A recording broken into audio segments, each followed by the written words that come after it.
Today was the Princeton Energy and Climate Scholars' first day at Rio+20, the United Nations Conference on Sustainable Development in Rio de Janeiro, Brazil.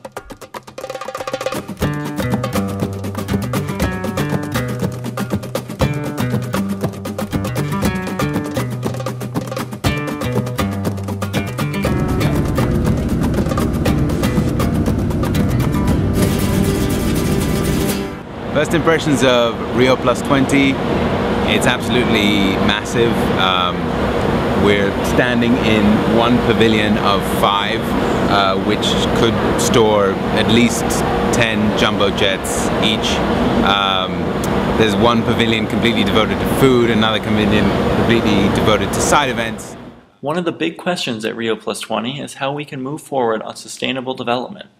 Many parties shared their views at the conference side events. In China, the environmental degradation and pollution, it's really serious. It's mattered not just to this generation, but the generations to come. But despite all these efforts, we still haven't seen the turning point. What are the real barriers toward a successful pollution control? We came to the conclusion that it's not the lack of technology or even money. First and foremost, it's the lack of motivation. We need to generate motivation through extensive public participation.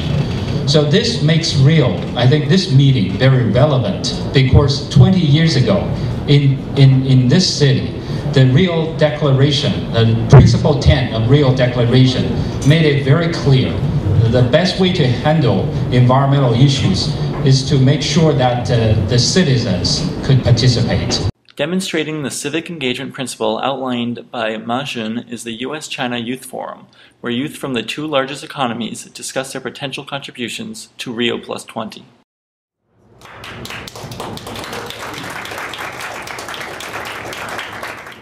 We thought that obviously youth are uniquely able to collaborate because we have sort of grown up simultaneously with the development of globalization. And we live in a generation where globalization is definitely more normal to us and more organic to us. And so we're sort of used to having the ability to communicate with people internationally with ease through instant messaging or through the internet or telecommunications.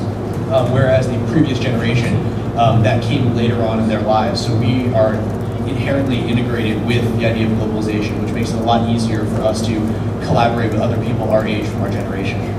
In the spirit of youth collaboration, PECS will be engaging local students at PECS Rio tomorrow in an interdisciplinary workshop. Yeah, I think tomorrow's workshop, I'm looking forward to hear what is the biggest concern from the students in Rio. Because as a Chinese student, our concern is more about pollution, like air pollution, water safety, all these pollution issues. And for a lot of students from the US, they're concerned about climate change, or the bigger picture. And what about Rio? They probably concern more about forests. So it's from different perspectives to hear how people judge what is the biggest issue for their life. We look forward to seeing what Rio+20 has to offer.